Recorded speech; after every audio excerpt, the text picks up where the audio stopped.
दोस्तों आज मैं एक महत्वपूर्ण टॉपिक के ऊपर बात करने वाला हूं कि बड़े भाई के प्रॉपर्टी में छोटे भाई का क्या अधिकार है। इस वीडियो को देखने के बाद इससे संबंधित जितना भी कंफ्यूजन है आपके पास सारा दूर होने वाला है। इसीलिए आप इस वीडियो को अंत तक जरूर देखें ताकि आप सारा मामला को यहां पर समझ पाए। तो चलिए दोस्तों शुरू करते हैं।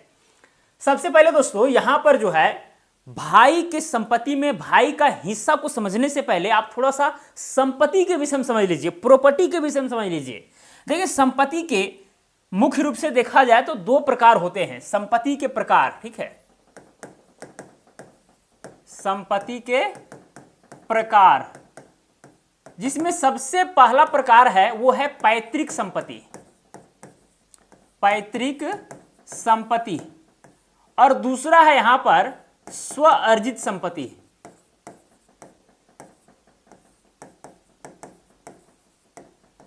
पैतृक संपत्ति को हम लोग इंग्लिश में कहेंगे एंसेस्ट्रल प्रॉपर्टी और स्व अर्जित संपत्ति को एक्वायर्ड प्रॉपर्टी। अब ये दोनों में क्या डिफरेंस है? पैतृक संपत्ति में वैसा संपत्ति आता है जो हमें पूर्वजों से प्राप्त होता है, ठीक है। दादा परदादा से जो जमीन है वो चला रहा है, तो वो जो जमीन है, वो जो संपत्ति है वो कहलाएगा पैतृक संपत्ति। एक होता है स्व अर्जित संपत्ति, मतलब किसी व्यक्ति ने अपने जीवन काल में जो है स्वयं के कमाई से अर्जित किया है अगर कोई संपत्ति, तो वो कहलाएगा स्व अर्जित। स्व मतलब स्वयं और अर्जित मतलब अर्जन करना, सिंपल सी बात है। जैसे कोई आदमी जमीन खरीदा या वसीयत के माध्यम से जमीन प्राप्त किया या दान के माध्यम से प्राप्त किया, ठीक है, तो वो सारा जो है यहां पर स्व अर्जित संपत्ति हो जाता है। तो यहां तक तो बातें स्पष्ट है। पैतृक संपत्ति जो पीढ़ी दर पीढ़ी चली आ रही होती है। अब दोस्तों इसको समझने के बाद आप जो है ना इस चीज को समझने में बहुत हद तक जो है कामयाब हो पाएंगे। अब यहां पर एग्जाम्पल लेते हैं दोस्तों, एक एग्जाम्पल लेते हैं। मान के चलिए जेड नाम का एक व्यक्ति है और इसके 3 बेटे हैं। एक है ए, दूसरा है बी, तीसरा है यहां पर सी। ओके, बेटियां भी हो सकती हैं, ठीक है, क्योंकि आजकल बेटे हो या बेटियां हों सबको भाई बराबर रूप से अधिकार है हिंदू उत्तराधिकार अधिनियम के तहत। तो वैसे कंडीशन में बेटे हैं बेटियां हैं उससे कोई फर्क नहीं पड़ता है, क्लियर। हालांकि बेटियां जो है संपत्ति में हिस्सा नहीं लेती है वो एक अलग मैटर है, लेकिन हिस्सा समान रूप से होता है, ठीक है। चलिए मान लेते हैं सी यहां पर बेटी है, ये 2 भाई हैं।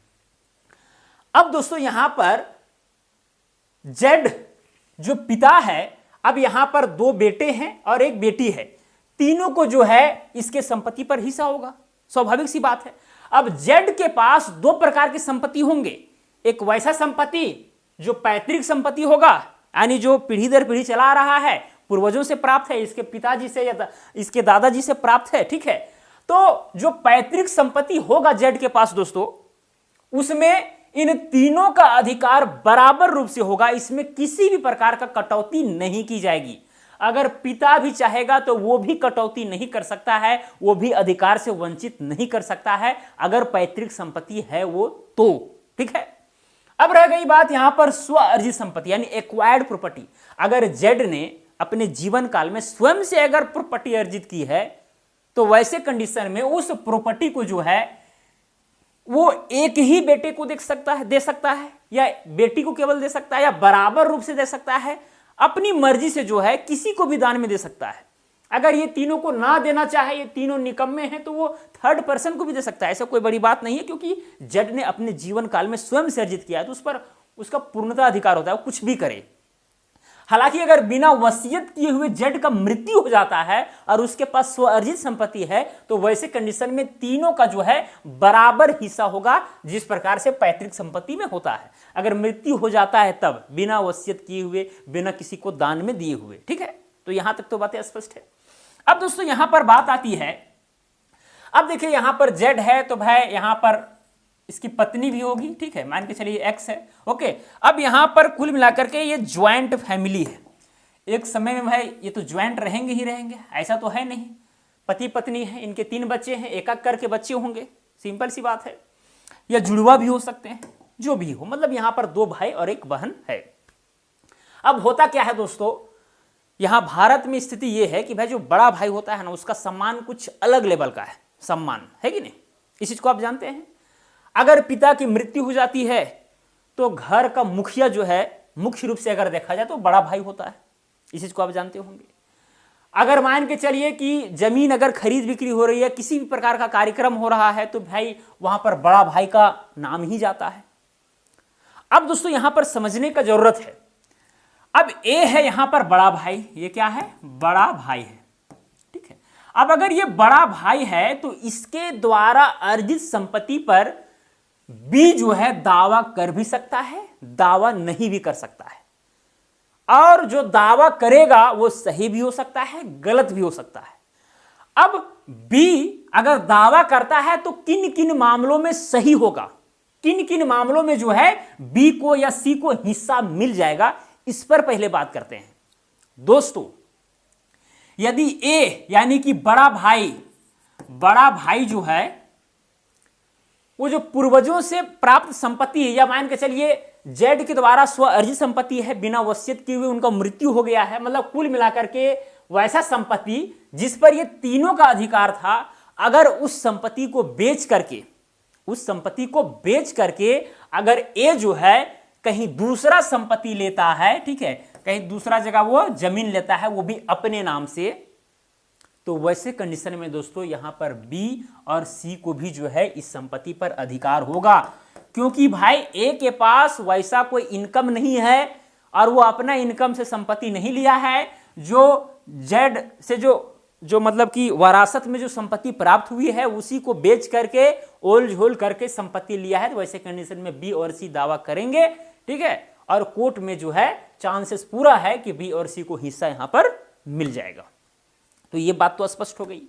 दूसरी बात दोस्तों, मान के चलिए कि संपत्ति, ये तो संपत्ति एक बेचने वाला हुआ पहला मामला, ठीक है। दूसरा ये भी हो सकता है कि ए जो है कोई प्रॉपर्टी खरीदता है, अब उसमें क्या है कि थोड़ा बहुत बी का भी योगदान है, सी का भी योगदान है।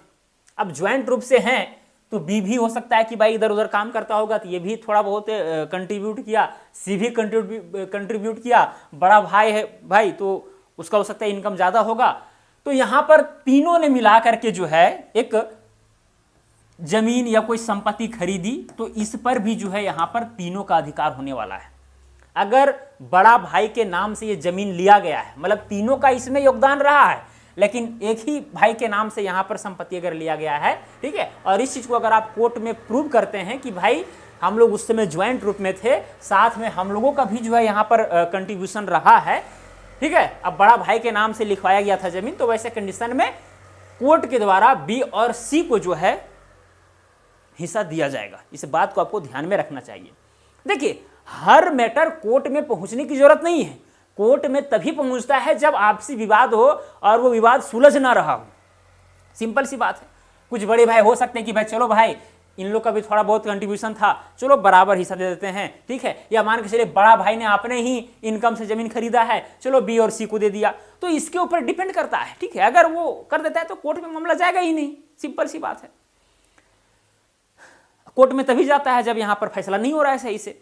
तो दोस्तों यहां पर दो कंडीशन के ऊपर चर्चा की है, ठीक है। एक कि भाई जो इसका संपत्ति था, जो सबका हिस्सा हो रहा था, उसी में से जो है कमाई करके, हो सकता है किराया वगैरह से कमाई किया, ठीक है, या किसी भी तरह से कमाई करके भी अगर संपत्ति कहीं पर लेता है, ठीक है, या बेच करके लेता है, तो भाई उस पर तीनों का अधिकार होगा। अगर मान के चलिए कि ए का योगदान है, बी का भी योगदान है, सी का भी योगदान है और ए के नाम से जमीन खरीदा गया है, तो भी जो है तीनों का अधिकार होगा। तो यहां पर दो मामला से बहुत हद तक स्पष्ट हो जाता है। और एक चीज आप ये भी समझ लीजिए दोस्तों कि यहां पर यह भी हो सकता है कि भाई ए जो है बड़ा भाई है जिस समय था, हो सकता है कि बी व सी जो है ये सब नहीं होंगे, इन लोग का जन्म नहीं हुआ होगा, तो भी अगर ए के नाम से अगर जमीन जो है ठीक है, और चूंकि अगर ए का उस समय कोई सोर्स ऑफ इनकम नहीं है, तो वैसे कंडीशन में भी जो यहाँ पर बी और सी को हिस्सा मिलने वाला है।